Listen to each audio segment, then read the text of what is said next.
সকলে ভালো আছিস। আমাদের ভারতবর্ষ তথা বিশ্ব একটা গভীর সংকটের মধ্যে যাচ্ছে।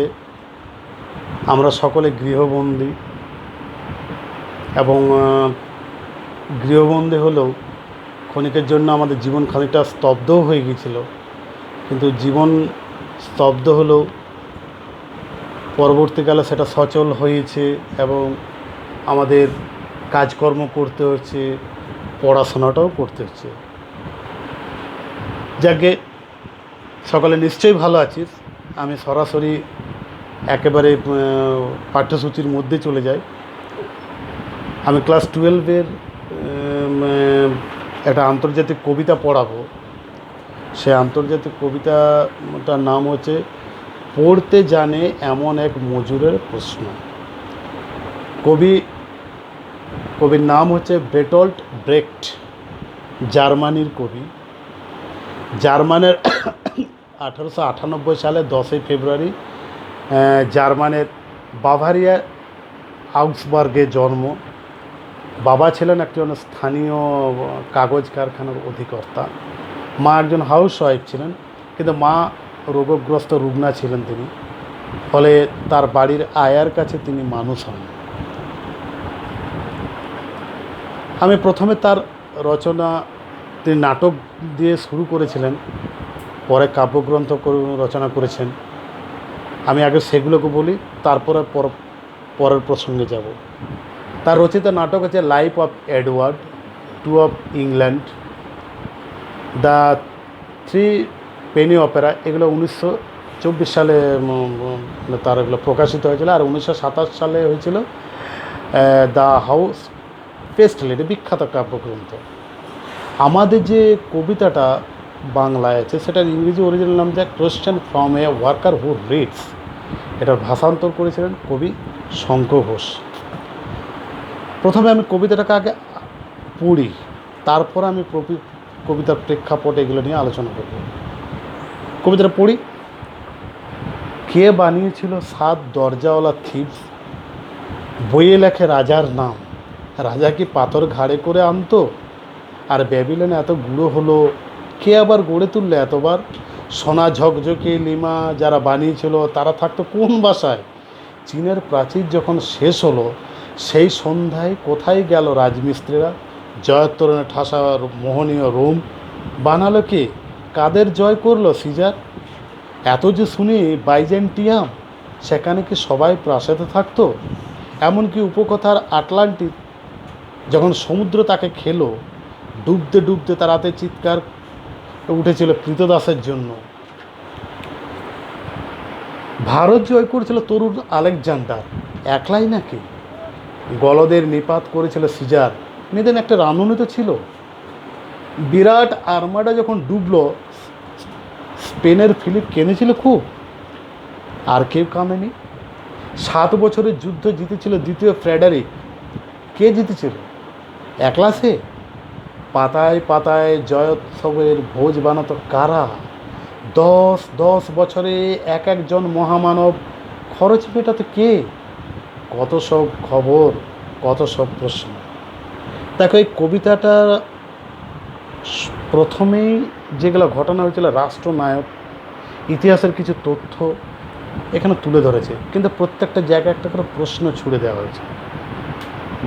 এই যে বিদ্রোহের একটা প্রকাশ এই কবিতার মধ্যে আমরা দেখতে পাচ্ছি, এরকম তিনি এই কবিতাটা তিনি লিখলেন কেন, এর প্রেক্ষাপটটা কি, আমরা আগে সেটা আলোচনা করি।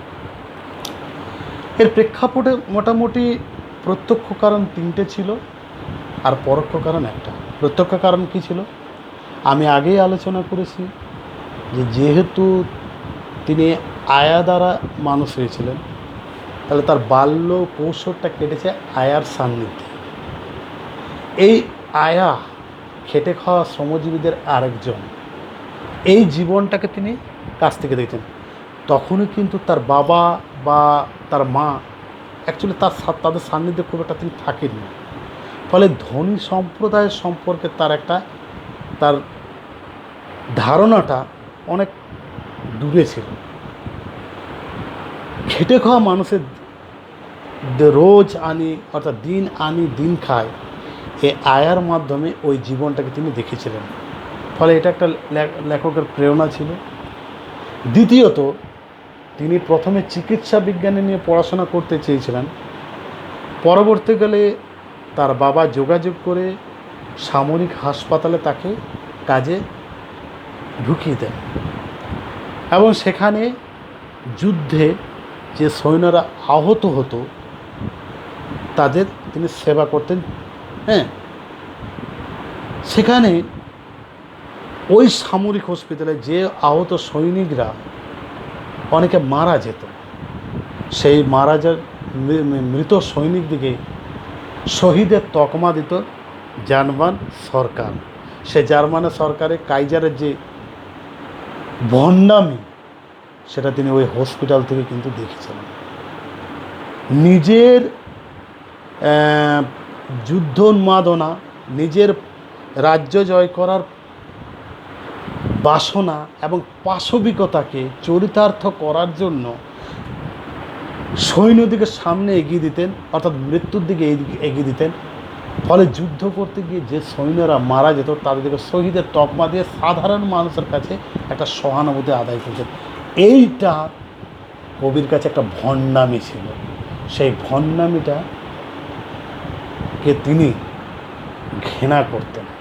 ফলে সেখান থেকেও সাধারণ মানুষের প্রতি যে সহানুভূতি, সেটা কিন্তু চলেছিল, যেহেতু সৈন্যরা কিন্তু সাধারণ ঘর থেকে উঠে আসা মানুষ।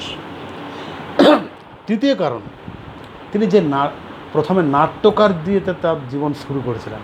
তার পরিচয়টা ছিলেন তিনি একজন নাট্যকার। তিনি যে নাটকগুলো লিখেছিলেন, ওই যে বললাম, life of Edward, to the England, the three Penney Opera, এই নাটকগুলো মূলত শ্রমজীবীদের কথা কিন্তু বলা হয়েছে। তারপরে যে কাব্যগ্রন্থ দ্য হাউস পেস্টিলে, এই যে কাব্যগ্রন্থ, সেখানে শ্রমজীবীর কথা, অর্থাৎ দিন আনি দিন খায় মানুষদের কথা। সে হয় কারখানার শ্রমিক হোক, কৃষিক্ষেত্রে কৃষক হোক, সৈন্যের একজন সাধারণ মানুষ হোক, অর্থাৎ প্রত্যেকটা সাধারণ স্তরের মানুষ, সে সাধারণ স্তরের মানুষদের কথাকে কিন্তু তিনি লিখেছিলেন। ফলে কী ছিল, জার্মান সরকারের তিনি বিরাগ ভাজন হয়েছিলেন, তাকে দেশ ছাড়তে বাধ্য করা হয়েছিল এবং তিনি জার্মান ছেড়ে দিয়েছিলেন। ডেনমার্ক, ফিনল্যান্ড, সুইডেন এবং শেষে ক্যালিফোর্নিয়া, বিভিন্ন এক দেশ থেকে আরেক দেশ তিনি ঘুরে বেরিয়েছেন উদ্বাস্তুর মতো। কিন্তু তার সংকল্প থেকে তিনি এক বিন্দু মাত্র টলেননি। তার দর্শন থেকে তিনি পিছপা হননি, তার প্রতিবাদের রাস্তা থেকে সরে আসেননি। সেখানে গিয়েও তিনি প্রতিবাদ করেছিলেন। সিমন মাসার, দ্য মুট্টের, দ্য হাউস পেস্টিলে, এইসব জিনিসগুলো, অর্থাৎ সিমন মার্টার দ্য মুট্টের নাটক আর দ্য হাউস পেস্টিলে কাব্যগ্রন্থ, সেখানেও কিন্তু রচনা করে জার্মান গভর্নমেন্টের প্রতি তিনি প্রতিবাদ জানিয়েছিলেন। এই তিনটে ছিল তার প্রত্যক্ষ কারণ। পরোক্ষ কারণ কী ছিল? পরোক্ষ কারণ ছিল ইতিহাসের ঘটনা, অর্থাৎ রুশ বিপ্লবের ইতিহাস তার মনে একটা দাগ,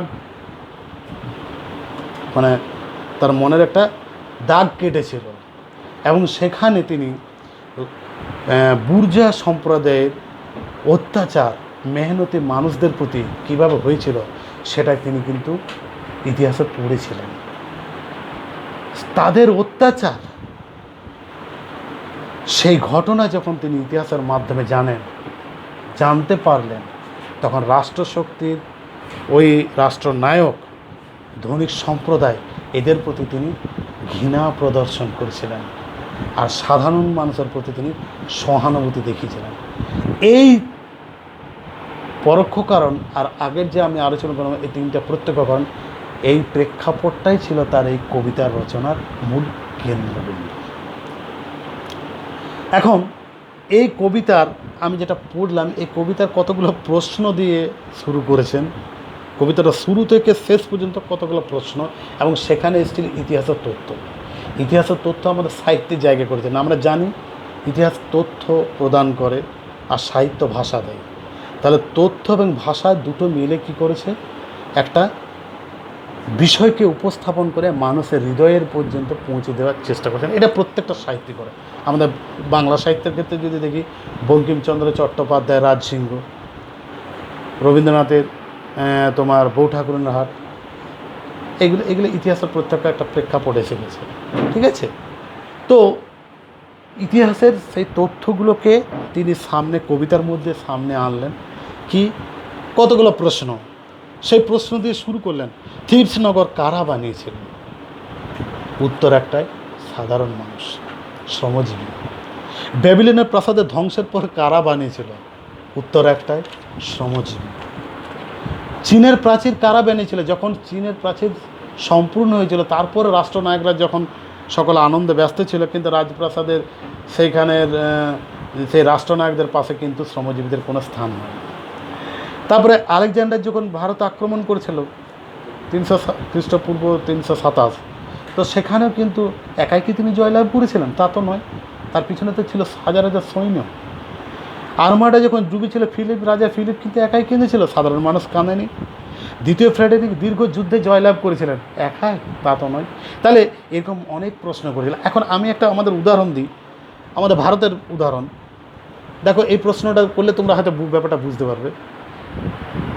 প্রশ্নটা যদি করা হয় যে ভারতের তাজমহল কে নির্মাণ করেছেন, তোমাদের এক কথা সকলে উত্তর দিয়ে দেবে, শাহজাহান। প্রশ্নটা হচ্ছে, শাহজাহান কি কুর্নিশ দিয়ে সেই তাজমহলটা নির্মাণ করেছিলেন? কারিগররা ছিল না, শ্রমিকরা ছিল না? কিন্তু তাদের কথা ইতিহাসে দেয় না। তাহলে এখানে একটা ব্যঙ্গ দিয়ে শুরু করছেন। ইতিহাস তা কাদের কথা বলছে? ইতিহাসকে শুধু রাজাদের কাহিনী আমরা পড়ি, সাধারণ মানুষের বিবর্তনের কথা নয়। রবীন্দ্রনাথের সেই উক্তির কথা আমাদের মনে পড়ে যে ইতিহাস আমরা পড়িয়া থাকি মুখস্থ করিয়া নাম্বার পাইবার জন্য, ইতিহাসের মূল উদ্দেশ্য তমসাচ্ছন্ন। দেখো, এখানে রবীন্দ্রনাথ কিন্তু একটা উক্তি দিয়ে মাধ্যমে আমরা ইতিহাস পড়ে এই করে ইতিহাসের মূল উদ্দেশ্য কিন্তু বিচ্যুত হয়, উদ্দেশ্য ব্যর্থ হয়ে যায়। তাহলে এই কবিতার মধ্যে কতগুলো প্রশ্নকে রেখেছেন, সেখানে মানুষের হৃদয়ের জায়গাটাকে তিনি ইতিহাসের তথ্যগুলোকে দিয়ে সাহিত্যের যোগসূত্র করে তিনি আমাদের হৃদয়ের জায়গাটা কিন্তু পৌঁছানোর চেষ্টা করেছেন যে এদের কথা কিন্তু কেউ বলছে না। ইতিহাসও কিন্তু তোষামোদ করছে সে রাষ্ট্রনায়কদের। এর পরের যে ঘটনা কি আমরা পরের ক্লাসের দিনে আলোচনা করব। আজকে এখানে ভালো থাকিস, গৃহবন্দী থাকিস, সুস্থ থাকিস।